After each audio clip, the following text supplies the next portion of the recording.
This week on Lead One, Victory and Losing with Chris Murrill.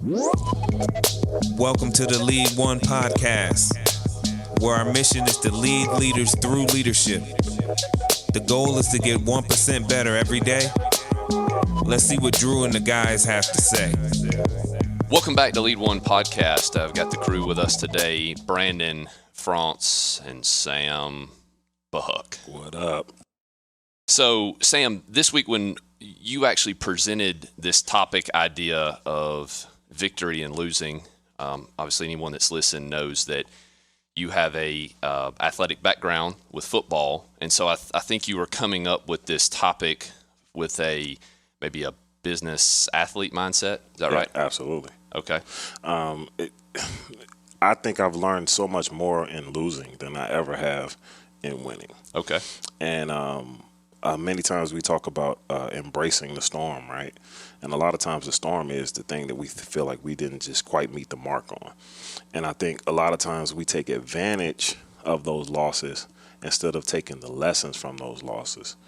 So one of the biggest things that stood out to me in sport is just the sport of baseball, right? Yeah. I never played baseball because I didn't have the patience. Okay. Right. like I played football and basketball because it was constant action. I could get immediate gratification, immediate revenge. I don't have to wait 5 innings. You know what I mean? And I just admire the patience of baseball players. So we're fortunate, speaking of baseball, to have a baseball player with us this morning. Chris, welcome. Hey, what's up, guys? Thanks for being with us. Yeah, man, absolutely. So Chris played, was drafted to the Tampa Bay Rays, played 2009 to 2012. And so, yep. Chris, let's back up a little bit. You're from the big city of Mobile, Alabama. Is that right? Mobile, born and raised, Theodore High School, baby. I got you. So, hometown's star on the baseball team, I take it? Yeah, it was funny. In high school, we had a really good team, but me and a buddy of mine that played with me, Contrell, he was actually like the star of Theodore. He ended up he was a first round pick, but Contrell, when we were in freshmen or sophomores, man, there was scouts lined up behind the bleachers watching him play, and I guess I benefited a lot from that. So yeah, I mean, I was good, but I don't think I really understood that I could play at a higher level until college. So I got you. So you didn't even have that awakening till you were already in college, is what you're saying? Yeah, I guess from my standpoint, because I mean, I always knew, I always felt I was good, right? Because you have stats that show it, and you have success, in the game, but I never thought about it. I always wanted to play professional baseball, right? Like every kid's dream, whatever they want to do, that's what I always wanted to do. And I always remember growing up, always emulated.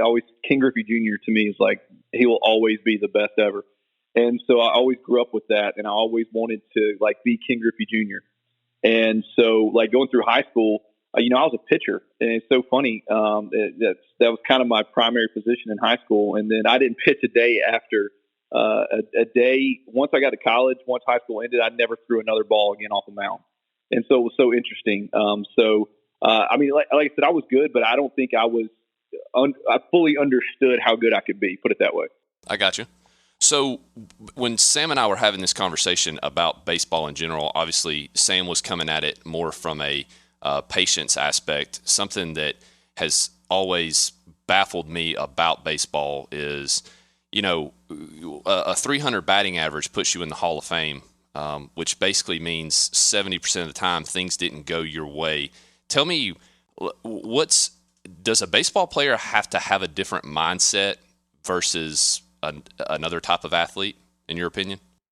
Yeah, so I think the ones who are successful do. I've played with guys, and that's such a great question, because I've played with guys who had all the talent in the world, but mentally they could not overcome the failure. Especially as you continue to increase levels, the only difference, and I try to tell this anytime I would work camps, and I would tell young kids, I'd say, the only difference between somebody that's in the major leagues versus somebody that's, say, in high school, right? So somebody in high school could have the same talent level. The only difference is between the ears. Because now what you have is you've got to understand, and you have to go in understanding that failure, there is no option. You're going to fail. Like, there's no ifs, ands, or buts about it. Statistically speaking, there's no possible way for you to succeed more than you fail, right? It's just not possible. And so what happens is you get a lot of guys who are talented and a lot of people who are always used to succeeding more than they fail. And if you guys know, you got the 12-year-old who hit puberty, who's 6'2", who's off a little league mound throwing equivalent to like 98, and nobody touches him in little league, right? But as soon as he gets to high school or as soon as he gets to college, all of a sudden he starts giving up hits, and it's never happened to him before. Or the hitter who was always hitting home runs or always could hit for a high average, who was like a 400 hitter in little league or 400 hitter in college. And then all of a sudden they get to, pro ball, and then they're like a 250 hitter. And so I think that's the biggest thing is that you've got to understand that I call it the quarterback mentality. I know it's football versus baseball, but they always say all right, quarterback throws an interception, you got to forget about it and rethrow another pass. It's the same with baseball. Y'all were talking about it on the intro. The toughest part about it is, and this is where people lose it. And I used to be, baseball taught me so much discipline. If I would strike out in the first inning, I would be so mad just waiting till, the fifth inning, fourth or fifth inning, depending on, the way the game went before I could get back up to bat. Right. And so it would just fester with me, and it would sit with me for like 3 or 4 outs. And then all of a sudden, a couple innings later, I'd be like, all right, cool. I completely forgot what happened. So I think, Drew, to your question, I think in order for the people to be successful in the game, 100%, I think that they've got to be able to have that mentality and understanding that it's not necessarily real failure, but you've got to look at the result of what occurred, if that makes sense. I got you. Yeah. It almost sounded, for a minute there, I was wondering if we were even talking about baseball anymore. So let's continue on with your journey. So went out of high school to Alabama Southern. Mm-hmm. You were telling me a story, since our topic is the victory and losing. You were telling me a story about in junior college there's a fall and a spring season, and that the fall season is more for fun, I guess, maybe, if that's the right word. And after your fall season, having a conversation with your coach. Tell us about that story. Yeah, so the way it works is, like, majority of junior colleges, they have a fall season. It's probably 20 games, and mainly it's just kind of getting in and then kind of getting used to everything. Everybody comes in, and then you kind of get a good look of where your team's going to be.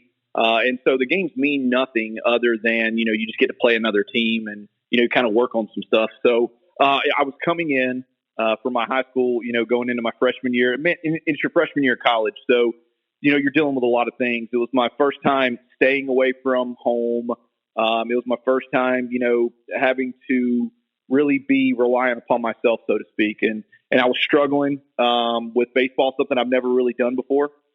This is the first time I really started facing failure with baseball. I was struggling. I was adapting. I mean, there's a lot of stuff. Now looking back, I mean, it was probably just one of those things that I needed to. It really helped me become more mentally strong. But at the time, man, I was just struggling, and so my gift in baseball was speed. I was very, very fortunate that I could just absolutely fly. And one of the things about speed in baseball is, there's a saying. They said speed should never slump, because you can bunt, you can do different things, and you can hit a high chopper and run it out and get a single, right? So the end of fall, we have what's called fall evaluations. So you go in, you meet with the coach one-on-one, and he kind of tells you where you stand going into the spring season. So I go in, and we're sitting there, and he sits down, and he goes, "Hey, look, man," he goes, "I think we made a mistake." He goes, he goes, you have what I call unusable speed. Your swing's long. You don't really bunt that well.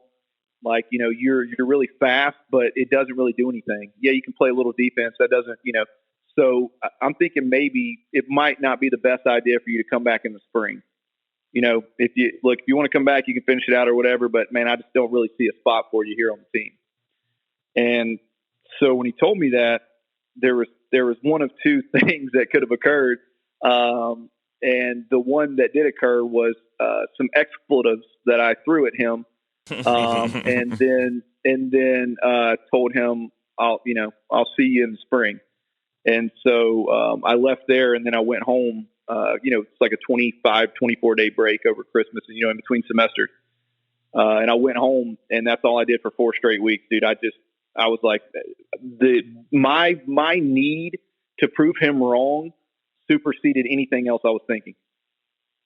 Nice. Like I had to, the desire to just take my middle finger and put it in his face. It lit a fire under me like never before.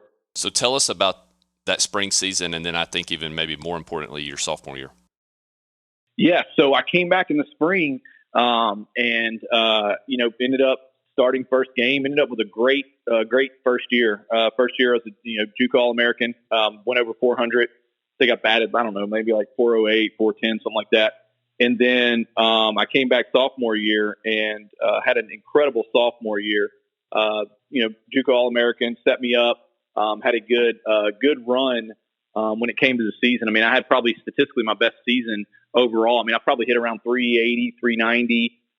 But as far as everything else, I was one of the captains of the team, so to speak, right? So it's not like we had the C on the jersey, but there was a couple of sophomore guys that kind of led it. And we came back, and it was just a night and day difference. And, it was one of those things too. And I go back and I look at it, and that was one of those instances where I think that meeting, and unintentionally, and I've never talked to my coach about this. Like, when we're cool now, I mean, I told him, we laughed about different things, but I think he was doing that to push me, because he maybe thought I needed that extra something to get over it. But man, just looking back at it now, I always go back to that meeting, and I remember that because think about this: you're an 18-year-old kid, you're out of high school, right? You're in college for the first time, you're struggling, you have all these things going on, you're trying to balance, figuring out, what's going on here, what's going on there. Oh, I got to keep my grades up now. I got to get ready for baseball. I've got to do all these certain things. And then all of a sudden, the one thing you've always wanted to do, and you're in college, you're feeling good, and coach tells you, man, you probably shouldn't come back. Man, that was a lot, right? That was a lot to deal with, as an 18-year-old kid. And so, I think that was one of the first times in my life where my desire to win, it jumped to the forefront, right? So my need to succeed, would outweigh any failures I could have possibly faced. Yeah, I mean, that's the difference between being interested and being committed, right? Right. When I look at the game of baseball, man, I admire it for a couple reasons. One is, once you get past the college level, when you get to the highest of the heights, you still have to earn your stripes. Like you literally have to. It seems like you have to go through the farm leagues to get back to the majors, to get to the top of the top. Is that a struggle for mindset? Is that a big reason why you say mindset is important at the highest level of that thing? Yeah, 100%. And I'm glad you brought that up. So you've heard the term the grind, right? Right. Everybody knows about the grind. So when you're in the minor leagues, people don't realize this. So when you're in the minor leagues, here's what happens. Okay. You get drafted and you get sent to a team. So when I first got drafted, because I had college experience, I got sent to single A. So I didn't have to go to rookie ball. So there's just to give you a quick, you have rookie ball, you have short season single A, you have long season low single A, you have long season high single A, double A, triple A, big leagues.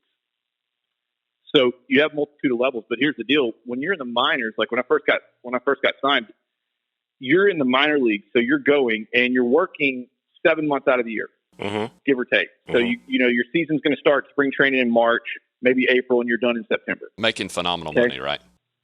Yeah, that's what I was going to say. So when you're in the minor leagues, here's the deal. When you're in single A, $1,200 a month. $1,200 a month. Oh, by the way, you're responsible for finding your own housing. You're responsible for everything. That's a livable wage. Yeah, $1,200 a month, and you got to think you're on a bus. So you play 142 games in the minor league. So people, big leagues you play 162. In minor leagues you play 142. The difference between the minor leagues and big leagues, obviously pay is a distinct difference, but the other thing is you're a bus rider. So minors, man, you talk about the grind. you get up, and I'll give you the day in the life of a professional baseball player, okay? Doesn't matter, big leagues, minor leagues, you wake up, typically the gym, you have what we call gym calls or gym days, which were during season, minimum 3 to 4 days a week, have to. Mm-hmm. And so you meet at the gym 8 a.m., right? So it doesn't seem late, but I'll get to where I'm going with it. So you start at 8 a.m. You get up, you go to the gym, get your workout in, or eat breakfast, go to the gym, get your workout in, get done with your workout, leave, go to the field. Probably get to the field around 10:30. Then we can have, you get in the cages, maybe 11:30 going into noon, grab some lunch, and then early practice starts. So if the game's at 6 or 6:05, then boom, 1 o'clock, you're out on the field. So outfielders are working outfield drills, infielders, pitchers, PFPs, and you're working. So from about 1 to 2, you're doing that, and then you'll go into BP. From about 2 to 3:30, give or take, you might take an infield or something. Then you go into the locker room. You go in the locker room from about 3:30 to 4, going into 5 o'clock. You get dressed, shower, whatever you want to do. Go ahead and get your uniform on. Be on the field for 5:25 stretch. So you go pregame, 5:25 stretch. Game starts at 6:05. Play the game, 9 innings. Let's say the average game's 2 hours 45, 3 hours, right? That's just what it is. So you get done probably 9:30. You go into the locker room, you shower, try to grab some food, get on the road to go back to your apartment that you're sharing with 4 other guys because you can't afford anything else. And then, by the time you get done, it's 11 or midnight, and then boom, you're waking up. Time to get back on it. And it's just, man, you're just in this never-ending cycle. And so one of the things, the mental fatigue of it, and that's why I always say, man, that the difference is the guys in the big leagues that are consistent is between the years, because the mental fatigue on it is far worse, in my opinion, than the physical. Okay. Yeah, the physical comes, but it's like anything else, right? If you can mentally put yourself there and understand, I always looked at it as, dude, I'm going to miss these days when I'm in the big leagues and I'm making like all this money, because this is like what sharpens you, right? This is what teaches you like what you need to overcome in order to be able to sustain a big league season. Teaches you that mindset. You've got to. That's what it's you're so saying. Important. So yeah, 100%. So you make it to the big leagues, the Pinnacle. You've arrived. 2009 to 2012. I got my dates right? Yeah. So I ended up. I get in. So my first big league experience is spring training, 2011. Okay. Yeah, 2011. Yeah, spring training. And then, so you had a full season there, right? No. So I have between 2009, 10. I'm working up through all my big league experience, and everything I have big league wise was all spring training wise. Okay. So I'm what they call I was on what they call a top prospect, right, in the organization, because I performed well, right. I think my first year single A, about a 308, doing really, really well. My next year as a mid-season all-star, got called up to high A, and my trajectory's there. And so I'm in big league, I'm playing in big league spring training games in 2011. I'm doing really, really well. And then going into 2012, when I was at the exhibition game at the Trop. So they do a exhibition game every year. If you're familiar with baseball, so they'll do 2 or 3 at the big league field or at the big league stadium before the first game of the year. So if April the 5th or April the 6th is opening day, April 3rd and 4th and 5th, they're going to be playing games at the big league field right before the first official opening day. It's like the end of spring training, but it's also like that exhibition game before. Kind of like hype the fans up, that kind of thing. 100%. And so I'm at the Trop for that game, right? So everything trajectory wise was going right where it needed to go. And then you have one game, we're playing the Blue Jays, and ball was hit in left center field. And so I had what's called the high route. So if you're in the outfield, you'll have a high route and a low route. It just means basically, you kind of talk to your corner fielders. I was playing center at the time. And I said, hey, high ball, I got high, low ball, you got low. That means if it's a line drive in the gap and it's sinking, the left fielder would take the low ball, and then I would back them up. And then if it's a high, then I would take the high, and then they would fall back. So the ball was hitting the gap, and I ended up running, and I elevated my body. When I did, I caught the fence. And when I did, I ended up fracturing my spine. And whenever that occurred, I knew something was wrong immediately. I just remember my legs locking up, and like my muscles they squeezed so tight on my back that I remember like I was like numb in my legs, and I knew I was like, man, something's not right.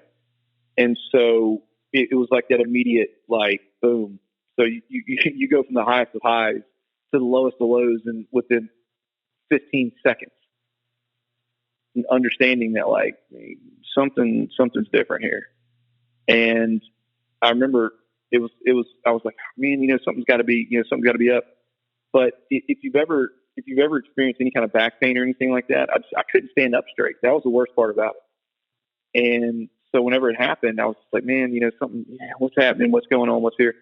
And so I got back, and then obviously I went and got an X-ray, MRI, and did all this other stuff. And that's what they told me. He said, yeah, you got a spinal fracture. We're going to have to, you got a few options, but we're going to have to look and see what's going to be the best option for you. So they tried to rehab you throughout the season, but to no success, right? I mean, that's kind of how things ended. Yeah. So I went in for a back procedure. I had it's pretty common now, but at the time they call it bone concrete, which basically they just go in and do a filler. So I went in, had the procedure, and then I rehabbed. I rehabbed hard for like 7 months, man, 6 or 7 months, just nonstop, day in and day out. I was in the aquatherapy pools, like running, treadmills underwater. I was doing all this stuff, and I wasn't feeling pain anymore. But I noticed that I couldn't perform at the same level, because if I overdo it, or if I miss a day of working out, or if something happens and my core is not 100% strong, I feel it. Yeah, it's like you're starting over. 100%, man. When I feel it, it's not to the point I can't stand up anymore, but I knew I could not perform at that level anymore. I knew there was no way. A mental hurdle that you were going through, or was your body actually not able to perform the No, it was definitely my body was not able to perform at the same level. So here's the deal, right? And y'all were talking about it a little bit earlier. So at this particular point, I'm probably 25, 26 years old. I've been in 4 or 5 years. You have 18, 19-year-old guys that are getting drafted behind you that are pushing for your spot, and then you got guys in front of you that you're trying to push out of the way. And so anytime you're not playing or anytime you're hurt, that's time that you're not being able to prove your value to the organization. Because see, when you get to pro ball, it's a business. It's a business. Like you are, how much can you, I'm trying to think of the nicest way to say this. How much can I squeeze out of you statistically, and then I'll pay you for it, right? So it's your value is what you can do and how often you can be on the field. So if you can't perform on the field and you can't perform at a high level, then you have no value to me in a business standpoint. And so for me, I knew that I couldn't perform at the same level, because see, I'm a guy that was a, stolen base guy. I'm a guy, bunt, run, get on, fly across the bases. I'm constantly making stuff happen. And when I could not do that anymore, I could do it sporadically, right? I could have 1 or 2 games, but then like, there was no way my body was going to be able to help me as much as I wanted it to. There's no way I was going to be able to do the grind. And when you think about that, that was the most difficult part of my life, and the most difficult time. You work so hard for something your whole entire life. Right. You've done everything you can to get there. Right. And it's taken away. So what would you feel like is the big, because I know I've rehabbed a few times, man, Achilles and ACL surgeries, microfracture surgeries, and all kind of things. Yeah. And I think I've had some transferable lessons that have happened through rehab, because people don't understand the injury isn't the hardest part; it's the rehab that's the hardest part. Mm-hmm. Absolutely. So what do you feel like is your biggest transferable lesson that went from what you learned through your injuries into your life? I think the biggest, and that's such a great question. I think the biggest thing that I kind of took away from it was understanding that things are going to happen out of your control. You're never going to be able to control every aspect of life. There's so much that's going to happen outside of your control. So you've got to be able to decide how you're going to handle things that you can't control, and then how you're going to handle the things you can control. I think that was one of the biggest, I guess you could say, transferable lessons I learned is how do I handle adversity that I can't control? Right. How do I handle adversity that's out of my control? And then how do you balance that? And it took me, man, it was because I've had other injuries, to your point, right? I've had rotator cuff surgery, 2 ACLs and stuff, but I've always come back from that. It's different. But this time it was I was not in a good place for probably a good 2 or 3 months. Just because, again, I didn't know what I wanted to do. And so that was that, I just had that one moment where I was just like, man, dude, you've worked your whole life. You've done this. Now it's going like, you've got to quit feeling sorry for yourself. You've got to understand this is out of your control. So what can you do to fix it? Like what can you do to fix this to be able to put yourself in a position for your life? Like, dude, this was your life for 25 years, but it's over and done with now. So now what do you have to do? So mine was. You said that it took you 3 months to get over that. I remember going through like the same situation when I realized, music was over for me. But it took me way more than a few months. I think I was depressed maybe for like 2-3 years. Man, and when it was actually when I had left Warner Brothers, so I was in this good deal with Warner Brothers, and then it ended abruptly, but it just ended. It was just like over now. You know what I mean? Just like you said, you work all your adult life at this one career, then it's just over. I kind of took that, and I was depressed for a long time until I had to, get up. So if you did that in 2-3 months, then I think you're the GOAT. Yeah, that's commendable. No, I mean, so I say that obviously, it hit me longer, but when I say I got over it, I mean I was able to overcome and finally, I guess you could say, cope with the fact that I wasn't going to be able to do it anymore. Yeah. It still took me probably another year or two, especially during spring. The worst was during spring training, and I could not go watch a baseball game. Oh, so all the things that reminded you of the career. Yeah, because baseball's got a smell. I tell everybody, if you know, right? So you go to a park and you can just smell like the fresh cut grass. You can smell. I know it sounds crazy. You smell like the leather on the baseballs. Man, you feel it. And so it was one of those things. It took me a while, but to your point, yeah, it probably took me a little bit longer, but it was the 3 months when I realized okay, I've got to be able to make a change. But yeah, it probably took me, it probably took me a good, probably a year or two before I could really go to a ball game. Now it doesn't bother me. There may be that little inkling that's like, man, I kind of want to get out there. But for the most part now, I think since it's been so much time now that, I think it's kind of over and done with when it comes to that, So, Chris, I wanted to piggyback a little bit on what Sam said as far as, support in baseball and in work, because we talk about that a lot as well, as far as our family dynamic and how it's important to us to truly be successful. So from your transition from baseball to work, how was that family support, for you, and also that transition from baseball to your current career? How was that support? And obviously you went through it, and I'm sure your family went through it as well. So what did that look like from those transitional points? Yeah, no, that's a great question. So for me, the support was huge because I always tell everybody, me and my wife we were not married at the time. We were dating and then going into getting engaged, but we were actually just dating. We weren't even engaged yet. But I remember during my rehab and stuff, she came down there to my house in Florida, and man, she helped me. Like when I couldn't even stand up straight. She would help me go, help me get in the shower. She would help me get around. There was so much stuff because I was in a brace, man. It was very, very painful. And so, she helped me then, and it was just that's when I was like, man, this is incredible. Like we're dating, you know what I mean? Like we're not even engaged or married, and then she's down here helping me do all this. And so, and my parents have always been, super supportive of anything I did. My dad, he played for the Red Sox in the 70s.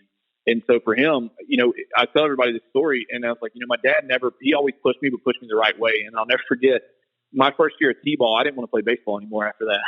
I was like, man, I don't want to do this. I want to go play football or play basketball or something. I don't want to play T-ball anymore. And he never pushed me to it. And then I, didn't play T-ball my second year, and then I jumped right into coach pitch. But, they've always been super supportive. And when I first got into, the financial services industry, I was trying to figure out the balance, what I wanted to do.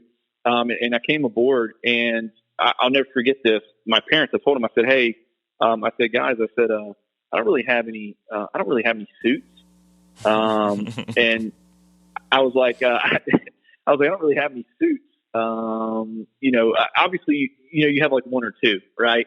But I was like, man, that's not gonna, I need suits. This is a professional thing. And man, I'll never forget, I'm 27 years old, I guess at the time, 28, I don't know. And my mom and dad took me out and got suits. Cause my dad, he's been doing concrete for 35 years and, 40 years. He's just like this. And so he was like, we'll go get you some suits. So we went out and I got some suits. Because I didn't know what I was doing. What's a 44 long or 44 regular? I don't know what that means. You know what I'm saying? I've been wearing a uniform. So they had gone out and got me suits. And I told my wife, I said, hey, I know this is going to be different for you, because my wife was finishing up her master's at the time. I'd gotten done with ball. I had a brief stint in pharmaceuticals. So we were in a transition phase, right? So we had bought a house. We just got married. And so there was a lot of stuff that was all going on right there. And then to tell my wife, hey, babe, I'm going to go work in this all commission-based industry while you're finishing your master's and then working, you know what I mean? Right now, before I get going, we're solely on your income. And if you look at it, her income wasn't necessarily, what I'm saying? She was in college. So right. it was, she was working maybe $10 an hour at a physical therapy clinic. And so it was like one of those things where you talk about the support, and she just said, hey, look, she said, I know you. She said, you'll compete with me just like walking in the front door whenever we get back from a grocery store or something. She's like, I have no doubt that you'll be successful in this, just because you're not going to let yourself fail. And so she told me that, and that was one of those, that was all I needed. And it's a struggle, man. We struggled just about like everybody else does, and even in our industry, when you first start out, I faced a lot of adversity and a lot of struggling, but the difference was it was a different kind of adversity. It was such a mental thing. And I felt like everything that I'd done in baseball my whole life, from training and to going through all the experiences I've had, it made it so much easier for me compared to some people that never had to deal with failure, right? And it made it so much easier for me to be able to overcome that, because as I was overcoming certain things, especially mentally, understanding the grind in a different way, I didn't have somebody that wasn't like, hey, you got this. You know what I mean? So my wife was always there, like, hey, look, you got this, you're here, you're that. I didn't have a naysayer that was there. I didn't have anybody telling me I was crazy for jumping into commission-based industry or anything like that. And I think that's one of the most important things we do, because as you struggle with yourself individually, overcoming adversity, the worst thing in the world is having a support system that is encouraging your negative thoughts. Yeah, it's fueling that. That's no great. doubt. That's, to me, that's one of the most difficult things, because that I always say I'm very, very fortunate to have the same group of friends that I've had since we were 5 and 6 years old. Not many people can say that. We're still all super close, and that's the one thing that I've been very fortunate. I've always surrounded myself in a circle of people who are successful and people who push each other, and that's been one of the things too that I think that I've seen a lot of in our industry is people who have a lot of talent. They're really similar to what I was talking about with baseball, but they just don't have it between the ears. And so that is one of the biggest things I could say that's super important to what we do is that spousal support, or even not even spousal, but just your circle of influence support.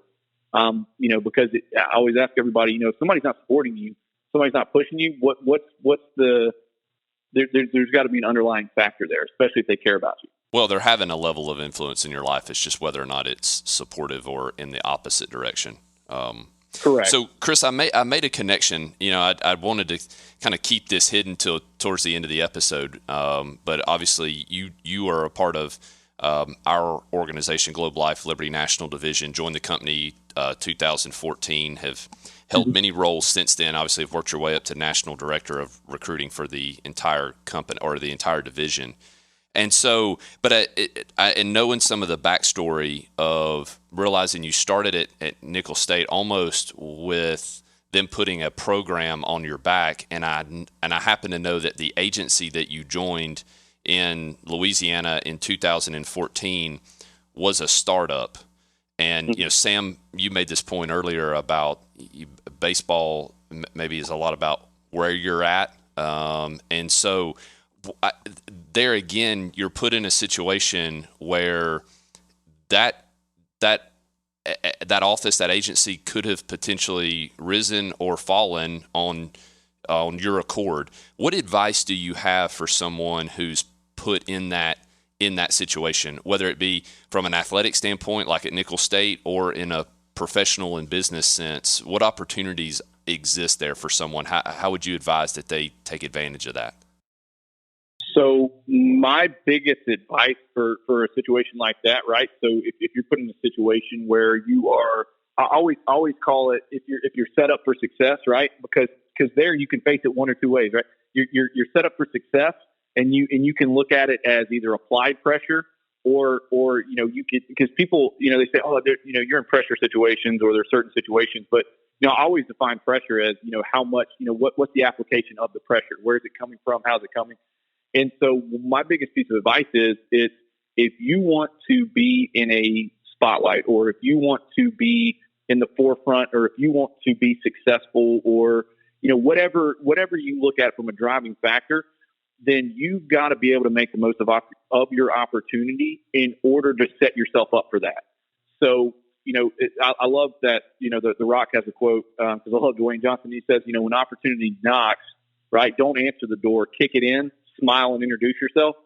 And I love that, because that's kind of the way I kind of look at anything, right? It's like, hey, if you're going to give me an opportunity, allow me to fail. Allow me to fail. Allow me to be the one that dictates my failure. You set up the opportunity and allow me to take control of it. And if it doesn't go the way we anticipate it going, allow that to be because of me. Don't allow it to be because of these any other factors that may come in. And so my biggest, I guess you could say, my biggest piece of advice would be that allow yourself to be the reason why it doesn't go right. Don't allow anybody else. Okay. You made a comment in our conversation yesterday about that you felt like oftentimes effort was undervalued. And I think that goes along with what you're saying here. Maybe elaborate on that. Yeah. So a lot of times, and especially in our industry, because of the fact that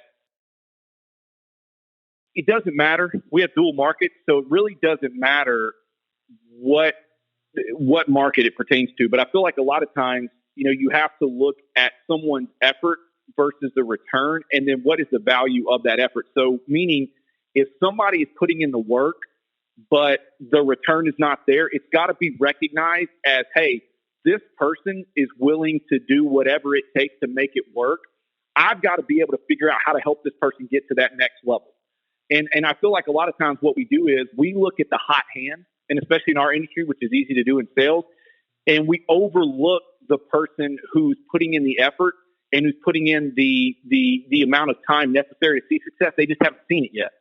And that's the person that I'm riding with long term. I don't want the person who comes in week one, who all of a sudden, boom, hits it. And then week 2, week 3, they face a little bit of adversity, and then all of a sudden they're gone. They're kind of like that 6'2" kid in middle school, right? Mm-hmm. Dude, 100%. That's such a prime example. I want the person who is consistent, because this it goes back, and I was told this a long time ago. Dude, again, the difference between guys in the big leagues now and guys in college or anywhere else, or guys in the minor leagues, is just consistency. That's all it is. It's just consistent. They consistently show up each day. They consistently stay off the injured list. They consistently do the things necessary to keep themselves playing. So it's no different for us. I want that person who's going to consistently show up on time every day, who's going to consistently do the things we ask of them in order to be successful, who's going to do everything consistent. That's what I mean by effort. That gets overlooked. We always want to go with the person who's got the best number rather than the person who's the most consistent. Because I'm telling you right now, the person who's the most consistent is going to be here 2, 3, 4, 5, 6 years. And what they contribute in 4, 5, 6 years is going to outweigh whatever that hot hand does in 2 months. Yeah, I actually had to learn that lesson in the music industry. A little short story. I was working on We Belong Together, Mariah Carey. And it was me and a producer named Drummer Boy. They wanted me or him to come up with the drum pattern or whatever, right? So I end up coming up with a drum pattern, and Brian Cox didn't like it, right? So instead of me trying to just be consistent and make another drum pattern, I got in my feelings, and Drummer Boy ended up making a drum pattern. Brian didn't like it. Drum pattern. Brian didn't like it. He just made 3, 4, 5 drum patterns, and then Brian ended up liking the 6-1, and now he has a Grammy and I don't. You know what I'm saying? So it's like he was, one, not emotional about being consistent and not being tore down by, somebody saying like, you're not good enough. And I was just all wrapped up in my emotions, and now he has a Grammy and I don't. So that's tough. Yeah. So Chris, listen, man, we appreciate your time today. I know it's been a crazy week for you. Had your second child last week. So you're juggling all that. So we definitely appreciate your time this morning. I would ask one more thing of you. Let's say that we've got maybe someone who most of their life has been dedicated to athletics, and maybe they're struggling in finding that field. What advice would you have for them in looking for maybe what their next career opportunity should be, or what opportunities are out there for them, maybe in an industry like ours? Man, so I think the biggest thing is especially in our industry, biggest piece of advice I could give you, and the reason why I love our industry, especially for people who are athletes, is when you're in athletics, at some point or another, you learn that competitive spirit, and I think that goes back to when you're a kid, right? Playing with team sports, you learn how to compete, whether or not you're competing because you want your people to the left and right of you to win, or whether or not you're competing because you want to be the best in that game, or whatever the situation is. You learn how to compete. And once you learn how to compete, I feel like, and you get that competitive drive, it stays with you. And people in our industry who are competitive tend to always do well. And the reason why is because it's a constant. Every week's different, right? So you're constantly having to outdo the week previous. You're constantly having to outdo something different. And the outcome is always a different result. And that's what's neat about what we do. And so for athletes, man, if you're looking for an industry, I think the biggest thing that you've got to understand is, what industry can I get in that's going to keep me in a constant state of competition, that's going to allow me the accolades of success, right? Because that's the biggest thing as an athlete. Not only do you want to perform well, you want people to recognize it. So what's going to allow me to the accolades of success? And then on top of that, what's going to put me in a position professionally and financially to get where I want to go? And it's like a business athlete, right? So the business side of it is the execution of what gets done, right? The everything that encompasses that. But then that athlete side is the competitiveness of winning. And that drive to be able to continue to better yourself, and understanding that each week you get to compete to drive a different result. And to me, man, that's the ultimate thing that excites me about this industry, and it excites me about what we do is you constantly have to work on yourself and constantly work on being better. And anytime you have to do that and you get to compete with yourself, man, that's the ultimate competitor right there. Nobody better to compete with than the person you got to look at when you're standing in front of the mirror. Facts. That's good. I appreciate it. Yeah, man. So listen, we're going to let you jump off here, and once again, appreciate your time. Good luck juggling a 2-year-old and a newborn for these next couple of weeks. We hope you get some sleep, and we'll appreciate it, man. We'll see you soon. Yes, sir. Thank you, Chris. Yeah, guys, I'm looking forward to it, man. I appreciate it. So final thoughts with the crew. Brandon, what you got? It was a couple of things that related to me and my journey here. Especially that as you go into the higher level, like, you're not as good as you think you are, getting higher up that ladder. I definitely related to that, because I remember being like the big fish in New Haven, Connecticut, and then getting signed to Def Jam, and I'm like just one of the producers now, and having to make your way through there. Learn that humility. Oh my God, it's horrible. But yeah, I definitely related to that. And just that transition from doing, I put in my notes, playing. You know what I'm saying? Playing a sport, or being in music. You're not really doing anything important You know what I'm saying?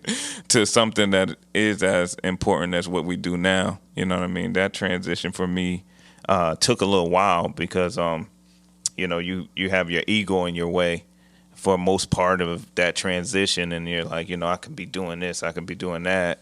And then you have a situation in my case, it was like, you know, my first time doing like a death claim. It's like, yo, what I'm doing right now is way more important than what I was doing. You know, even though that was fun to do. Yeah. This is way more important for, you know, the family that I'm working with, or, you know, just the community that you're serving. And those transitions, that's why I was really trying to figure out how did he get over that depression in 3 months? Because I was tore up in that transition. But I did relate to him in those two instances.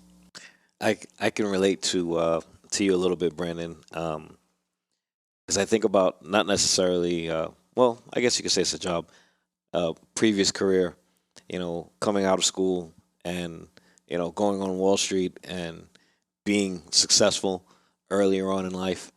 It's almost damaging because you see success so fast and so early that, you know, you think that this is never going to end, right? This is going to be your life forever. Mm-hmm. And then when that rug gets pulled underneath, away from, or rather from underneath your feet, now you're trying to figure out what's next.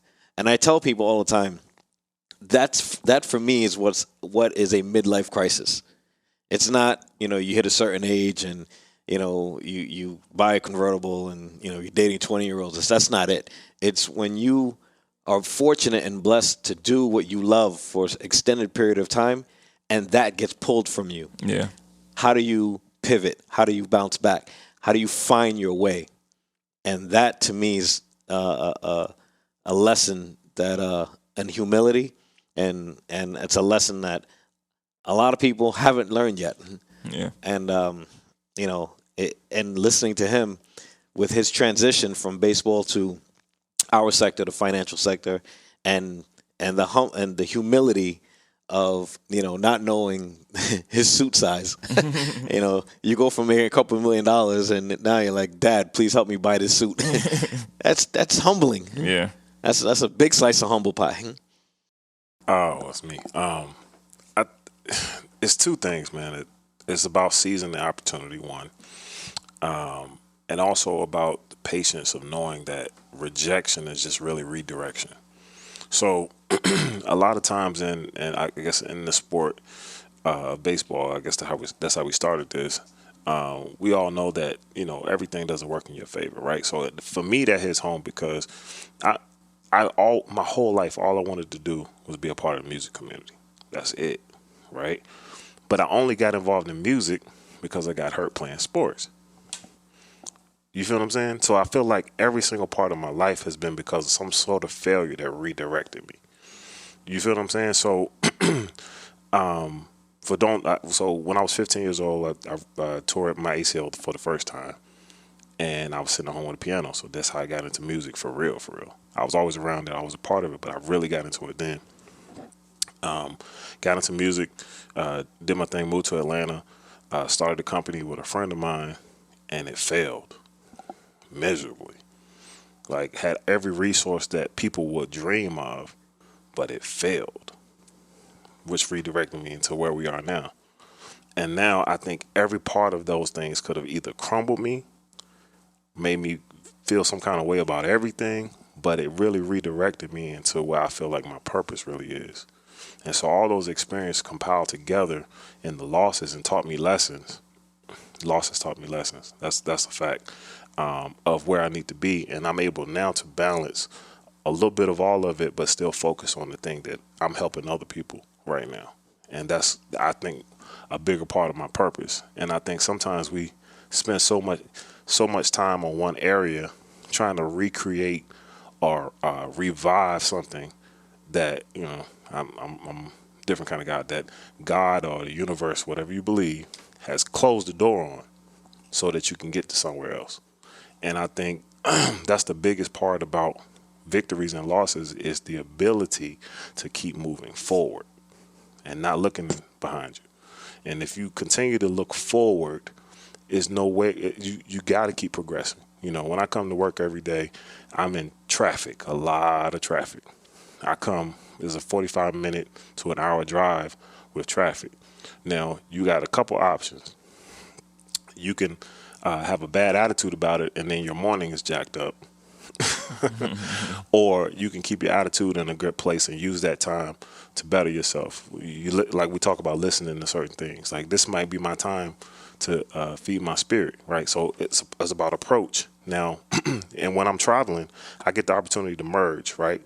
And when I'm merging, I can either continue a path and seek an opportunity, or I can get behind someone who I know is moving slow and mess up my whole morning, right? So you got an opportunity to do a lot of different things in traffic.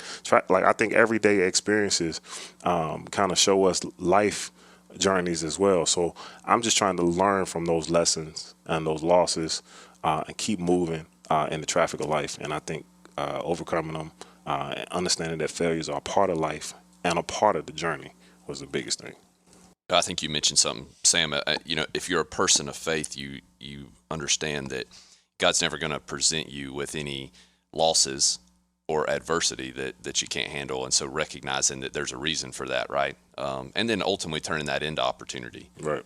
One of the things that I had written down from our conversation with Chris was that baseball taught him consistency, and that consistency he felt like had contributed to his success outside of baseball. And Brandon, to your point, talking about how quickly he made that adjustment out of baseball. And as he mentioned, mentally that took a longer period of time than probably what it showed on the outside. But I think that contributes to the consistency that baseball taught him. Obviously, we're in the people business. We deal with people every day, and we see people presented with the obstacles that life is always going to throw at you, whether it's the death of a family member, whatever the case may be. And we see how people respond to those oftentimes very differently. And I think Chris talked about the schedule of baseball and how grueling that was, especially in those minor league days. And, the reality is it didn't matter if he didn't feel good. It didn't matter if he just got in an argument with his girlfriend at the time. I would be willing to bet that if he had lost a parent during that time, there probably would have been a little time off, but that team's going to expect you to be back at practice. Mm-hmm. And so I think that what that realized, he had to work through a lot of that adversity and not let it affect his daily life, because he had to be back at that workout at 8 a.m. that next morning, or batting practice, or that game. And I think that's the link that a lot of people miss, is realizing that regardless of the loss or the adversity, life has to go on, and that consistency is key. So that was probably my biggest takeaway. So again, thanks to Chris. We hope you got something out of this episode today. If you did, we'd love to hear your feedback, comment, share, post. Look forward to talking to y'all next week. If you got 1% of value from this podcast, do us a favor. Like, comment, share, subscribe. Tell your friend, tell your coworker. Until we meet again. Lead one.